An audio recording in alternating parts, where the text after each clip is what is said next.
பேணி, லட்டு, பூர்ண கலச மோதகம், மாண்டே, அதிரசம், கஜ்ஜாயம், பருப்பு வைத்த மோதகம், திருட்டுப்பால், தேங்காய்ப்பால், குளிர்ந்த பாயாசம், சீகரணி என்ற சர்க்கரை சாதம், தேன் கலந்த பலாப்பழம், மாம்பழம், திராட்சைப்பழம், மீகட சட்லு என்னும் பாசந்தி.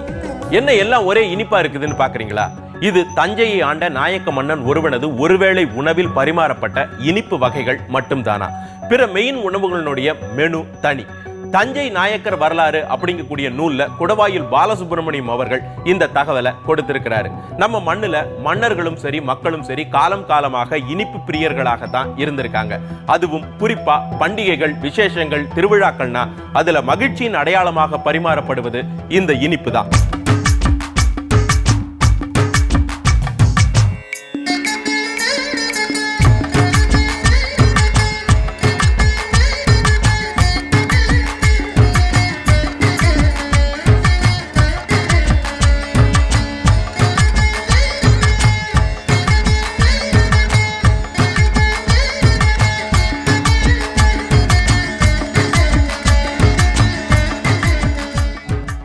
தள்ளுவண்டி, அதுக்கு நடுவுல பெரிய கண்ணாடி ஜாடி, அதுக்கு மேல காற்று புகாத மாதிரியான ஒரு இறுக்கமான மூடி, ஒரு பெட்டர்மார்க்ஸ் லைட். சோன் பப்படி அப்படின்னு வித்துக்கிட்டு வரக்கூடிய வியாபாரி 2 ரூபாய் கொடுத்தா காகிதத்துல கோன் செஞ்சு அது நிறைய சோன் பப்படியை நிரப்பியும் தருவாரு. இந்த காட்சியை நாம எல்லாருமே பார்த்திருப்போம். சோன் பப்படியை வாங்கியும் சாப்பிட்டிருப்போம். அதனுடைய சுவையில மயங்கியும் போயிருப்போம். உண்மைதானே? இந்த சோன் பப்படியினுடைய பூர்வீகம் எது? இதை எப்படி செய்யறாங்க தெரிஞ்சுக்கலாமா?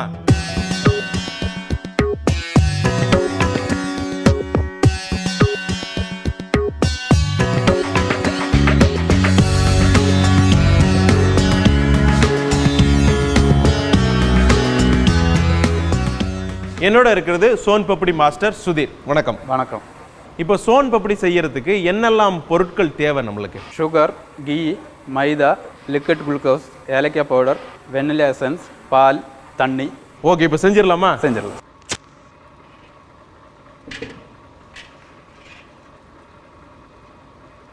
கீ ஊற்றுறோம். இது வந்து ஒரு 1.5 லிட்டர். 1.5 இல்லையா? 1.5 லிட்டர் நெய்.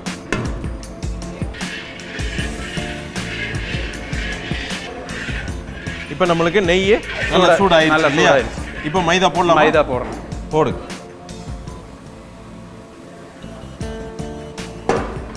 நம்மளுக்கு 1.5 கிலோ மைதா. 1.5 கிலோ மைதா.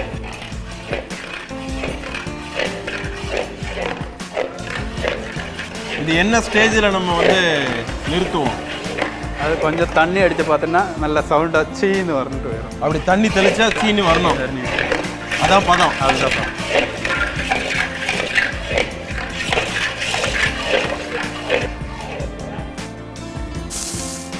ஓகே, இதுதான் நம்மளுக்கு ரெடி. அப்படி ரெடி ஆகினா பதம்.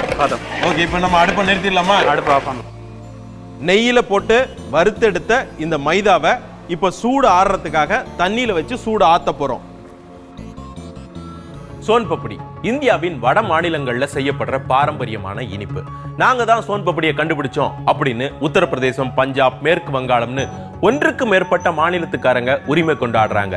இருந்தாலும் சோன் பப்படியின் பூர்வீக மாநிலமாக பலராலும் சொல்லப்படுவது உத்தரப்பிரதேசம் தான். உத்தரப்பிரதேசத்தின் பிஞ்சோர் மாவட்டத்தில் உள்ள நாஜிபாபாத் அப்படிங்கக்கூடிய நகரம் தான் சோன் பப்படி உருவாகிய நகரமாக சொல்லப்படுது. 18ஆம் நூற்றாண்டுல முகலாய தளபதியாக இருந்த நவாப் உத் தௌலா என்பவரால் உருவாக்கப்பட்ட நகரம் தான் இது. இமயமலையின் நுழைவாயில் அப்படின்னும் இந்த நகரத்தை அழைக்கிறாங்க. இந்த நாஜிபாபாத் சர்க்கரை தயாரிப்பிற்கும் காலம் காலமாக புகழ் பெற்றது. ஆக சோன் பப்படி தயாரிப்பும் அதிலிருந்து தான் உருவாயிருக்கணும் அப்படின்னு சொல்றாங்க. ஆனா நாஜிபாபாத்தை சேர்ந்த யார் எந்த காலத்துல சோன் பப்படியை முதலாக தயாரித்தார்கள் அப்படிங்கக்கூடிய கேள்விக்கு துல்லியமான விடை தெரியல. நவாப் உத்தௌலாவின் அரண்மனையில் நவாப் குடும்பத்தினருக்காக சமையல்காரர்கள் உருவாக்கிய இனிப்பு பதார்த்தமாக இந்த சோன் பப்படி இருந்திருக்கலாம் அப்படிங்கிறது ஆய்வாளர்களின் கருத்து. நம்ம சூடு ஆறுன பிறகு ஒரு பேசின்ல மாத்தி வைக்கிறோம் இல்லையா? மாத்தி வைக்கலாம்.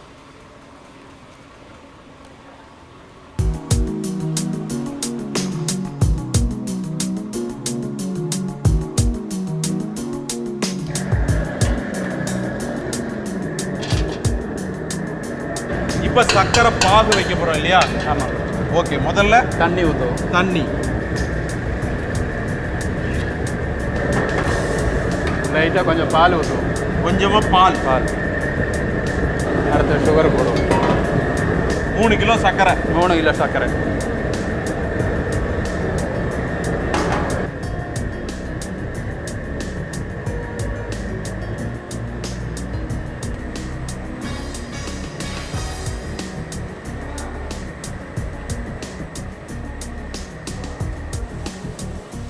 இப்போ மேல் அழுக்கு வந்தாச்சு. இப்போ மேலே அழுக்கு அப்படியே சேர்ந்துருச்சு இல்லையா? இதை முதல்ல எடுத்துடுறோம்.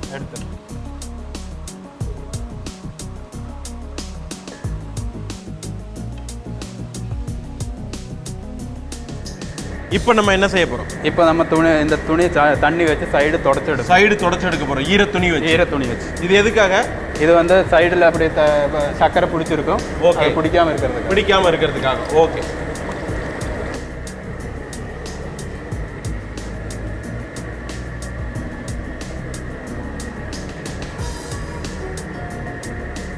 இப்போ நம்ம என்ன சேர்க்க போகிறோம்? இப்போ வந்து 100 கிராம் லிக்விட் குளுக்கோஸ் 100 கிராம் சேர்க்க போகிறோம். சேர்க்கலாம்.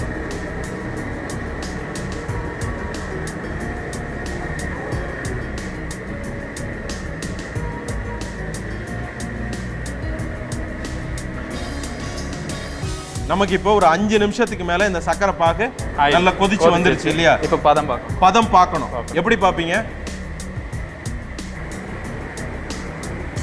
நூல் மாதிரி வரும். இப்படி கையில் எடுத்தா நூல் மாதிரி வரும்.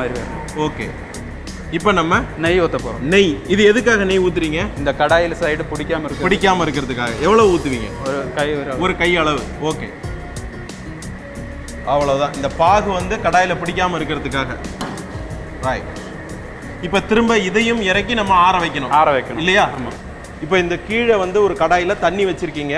அதுக்கு மேல இருக்கக்கூடிய அந்த தவால பாக ஊத்தி இது வந்து ஒரு 5 நிமிஷம் இப்படியே இருந்து ஆறணும் இல்லையா? ஓகே. இப்போ நம்ம மைதா நெய் கலவையில இப்போ ஏலக்காய் பொடி போடுங்க. ஏலக்காய் பொடி கொஞ்சம் நம்ம போட்டுக்கிறோம். அதுக்கப்புறம் வெண்ணிலா எசன்ஸ். ஓகே. இது லேசா கொஞ்சம். இப்போ இதோட நம்ம என்ன சேர்க்க போறோம்? இது வந்து அந்த இதுல பாவோட சேர்த்து போறோம். ஓகே. இதுதான் வந்து சோன் பப்படிக்கான கரெக்டான டைம் இல்லையா? இந்த பதம் மாறிடுச்சுன்னா சிக்கிடும்.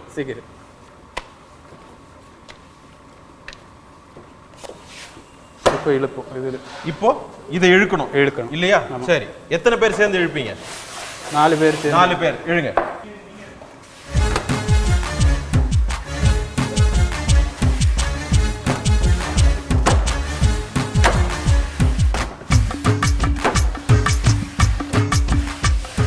இப்போ வந்து நம்ம இதை ஊற்ற போகிறோம். இப்போ மைதா நெய் கலவையை நம்ம இதில் சேர்க்க போகிறோம் இல்லையா? ஓகே.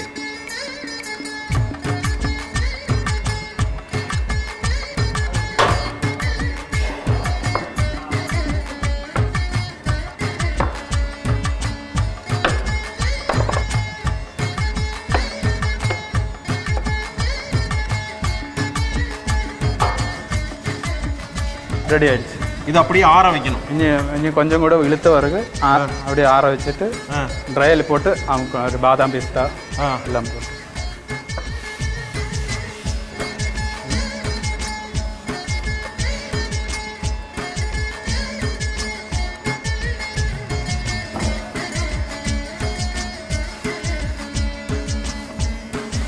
இனி நம்ம இது கட் பண்ண போகிறோம். இதை கட் பண்ண போகிறோம்.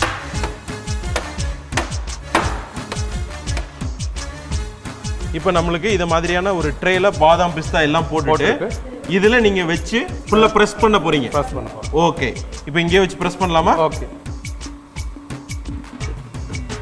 ஒவ்வொரு லேயரா வைக்க போறீங்க.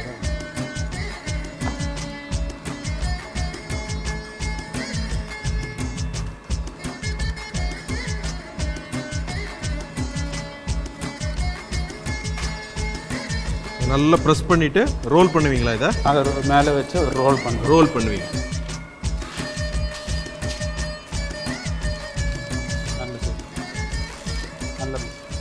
ரோல் பண்ணியாச்சு. இது அப்படியே எவ்வளவு நேரம் இருக்கணும்? அரை மணி நேரம் இருக்கணும். அரை மணி நேரம் கழிச்சு தான் நம்ம கட் பண்ணுவோம் இல்லையா? ஓகே. 1/2 hour வெயிட் பண்ணலாமா? ஓகே. சோன் பப்படியின் பூர்வீகம் என்ன? சோன் பப்படிக்கு ஆங்கிலத்துல இந்தியாஸ் காட்டன் கேண்டி அப்படிங்கிறது தான் பெயர், அதாவது இந்தியாவின் பஞ்சு மிட்டாய். அதே மாதிரி ஒவ்வொரு நாட்டினுடைய பாரம்பரிய பஞ்சு மிட்டாய்க்கும் ஒரு வரலாறு இருக்கு. அந்த வரலாற்றின்படி பார்த்தா சோன் பப்படியினுடைய ஆணிவேர் சீனாவாக இருக்கலாமோ அப்படிங்கக்கூடிய சந்தேகம் வருது.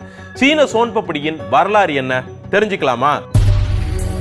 சீன சோன் பப்படியின் பெயர் டிராகன்ஸ் பியர்ட் கேண்டி. கிமு 2ஆம் நூற்றாண்டுக்கும் கிபி 2ஆம் நூற்றாண்டுக்கும் இடையில் நிலை பெற்றிருந்தது சீனாவின் ஹன் பேரரசு. இந்த பேரரசில்தான் இந்த டிராகன் தாடி மிட்டாய் உருவானதாக சொல்லப்படுகிறது. அந்த காலத்தில் ஹன் பேரரசரை கவர்வதற்காக அரண்மனை தலைமை சமையல்காரர் அரிசி மாவு, சர்க்கரை, வேறு சில பொருட்களும் கலந்து திரியாக வெள்ளை பட்டுநூல் போன்ற இனிப்பு ஒன்றை செய்து காட்டினார். இதை வேடிக்கையாக அருகில் நிற்பவரின் தாடையிலும் ஒட்டி காண்பித்தார். அந்த இனிப்பின் சுவை அரசருக்கு பிடித்து போனது. சீன அரசர்கள் புனிதமாக வழிபடும் டிராகனையும் தாடியையும் இணைத்து டிராகனின் தாடி மிட்டாய் என்ற பெயர் வந்தது. இந்த மிட்டாய் பல நூற்றாண்டுகளாக சீன அரண்மனைகளில் மட்டுமே செய்யக்கூடியதாக இருந்தது. காரணம், அரண்மனை சமையல்காரர்கள் மட்டும்தான் இந்த கடினமான செய்முறை ரகசியத்தை அறிந்தவர்களாக இருந்தார்கள்.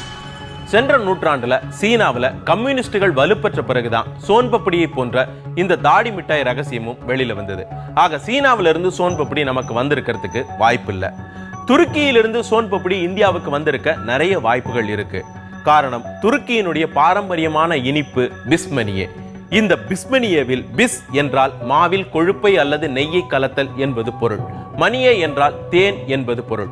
மாவுடன் நெய்யும் தேனும் கலந்து செய்யும் இனிப்பு அப்படிங்கிறதான் இதனுடைய பொருள். இந்த பிஸ்மனியை பற்றி கிபி 1430 வாழ்ந்த மருத்துவரான சிறுவாணி என்பவர் குறிப்பெழுதி வச்சிருக்கிறாரு. பாரசீகத்தின் பாரம்பரியமான இனிப்பு பஸ்மக். இந்த பஸ்மக்கில் இருந்துதான் பிஸ்மனியே உருவாயிருக்க கூடும் அப்படின்னு சொல்றாங்க. எகிப்தின் பாரம்பரியமான இனிப்பு ஹல்வஷர். இதுதான் பஸ்மக்கு முன்னோடி அப்படின்னு சொல்றாங்க. மேற்சொன்ன பிஸ்மனியே, ஹல்வஷர், பஸ்மக், சீன டிராகன் தாடி மிட்டாய் இது எல்லாமே செய்யறதுக்கு கடினமான வேலை. இவை எல்லாம் தோற்றத்திலும் செய்முறையிலும் பல ஒற்றுமைகள் கொண்டவை. எகிப்தின் வழியாகவோ அல்லது பாரசீகம் துருக்கி வழியாகவோ இந்த இனிப்பு இந்தியாவுக்குள் நுழைந்து சோன் பப்படியாக பிறப்பெடுத்திருக்கலாம் அப்படிங்கிறது வரலாற்று ஆய்வாளர்களின் யூகம். இப்போ நமக்கு ½ அன் ஹவர்ல நல்ல செட் ஆயிருச்சு இல்லையா? இப்போ கட் பண்ணலாமா? ஓகே.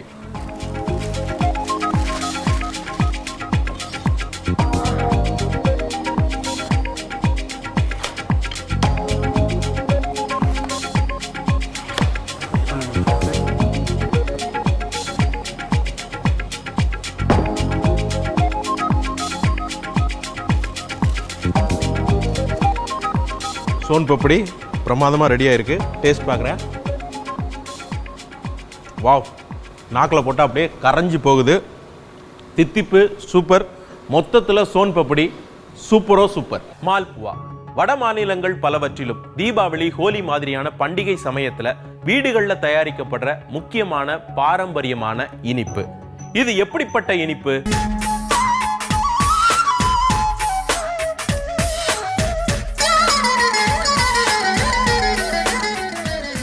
நான் இப்போ गंगोत्री ரெஸ்டாரண்ட்ல இருக்கேன். என்னோட இருக்கிறது मालपुआ मास्टर रामशेष. नमस्ते जी. नमस्कार.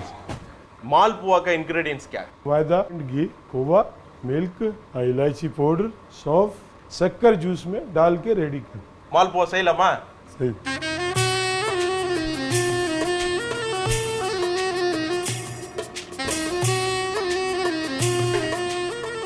ये शक्कर सिरप இதை நல்லா சூடு பண்ணிக்கிறோம் இல்லையா?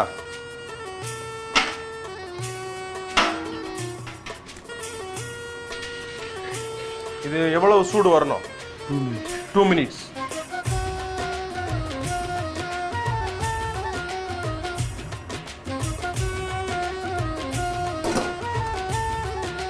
Sugar syrup ready.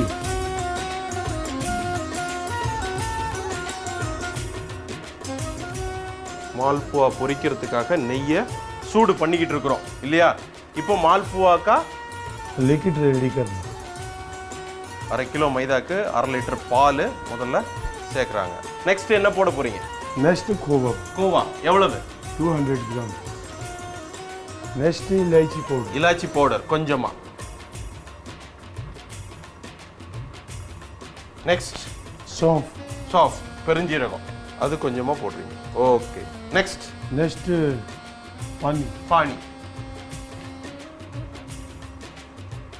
ஓகே.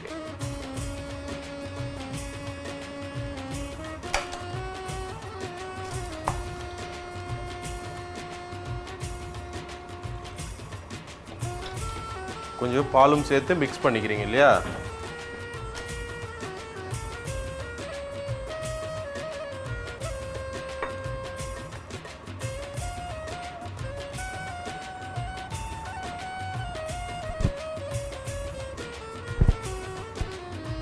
நல்ல மாவை வந்து நல்ல தோசை மாவு மாதிரி இல்லையா நம்ம ரெடி பண்ணிட்டோம்.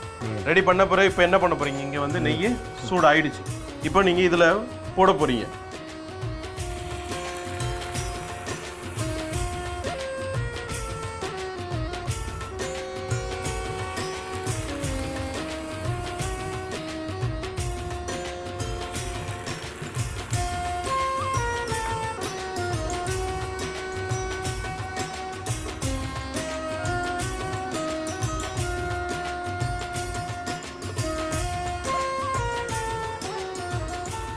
ரெடியானதை எடுத்து நம்ம ஜீரால போடுறோம். ஒரு 5 மினிட்ஸ் நம்மளுக்கு ஜீரால ஊறுனா மால்புவா ரெடி. சரி, இந்த மால்புவாவினுடைய பூர்வீகம் எது? எத்தனை நூற்றாண்டுகளாக இந்த இனிப்பு செய்யப்படுது? எப்போது மனிதன் மாவுடன் இனிப்பை சேர்த்து எண்ணெயில் பொரித்தெடுத்து இனிப்பு செய்ய தொடங்கினானோ அப்போதிலிருந்தே இந்த மால்புவாவும் உருவாயிருக்கலாம் அப்படின்னு அனுமானமாக இதுக்கு பதில் சொல்லலாம். ஒடிசாவின் பூரி ஜெகநாதருக்கு காலை நேர நைவேத்தியமாக இந்த மால்புவா படைக்கப்படுகிறது. இந்த வழக்கம் எப்போதிலிருந்து எதன் காரணமாக தொடங்கியது அப்படிங்கக்கூடிய குறிப்புகள் எதுவும் இல்லை. ஆனா பல நூற்றாண்டு பழமையான இனிப்பு இந்த மால்புவா அப்படிங்கிறது மட்டும் இதிலிருந்து உறுதியாகுது. ஆக மால்புவாவின் பூர்வீகம் ஒடிசாவாக இருக்கலாம் அப்படின்னு உணவு ஆய்வாளர்கள் சிலர் கருதுறாங்க. இல்ல வங்கதேசம் தான் இதனுடைய பூர்வீகம் அப்படின்னு வங்காளிகள் இதற்கு சொந்தம் கொண்டாடுறாங்க. ஏன்னா வங்க மக்களின் அறுவடை திருவிழாவில் இந்த மால்புவா முக்கியமான இனிப்பு பதார்த்தமாக செய்யப்படுகிறது.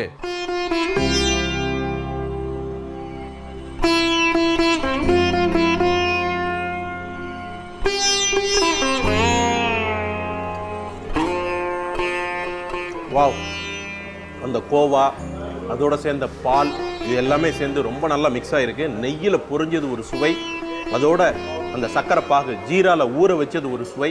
மொத்தத்துல மால்புவா சூப்பர். இந்த இனிப்பின் வரலாறு ரொம்பவே தித்திப்பா இருந்தது இல்ல? மீண்டும் மற்றொரு உணவோடும் வரலாறோடும் உங்களை சந்திக்கின்றேன். பாய்.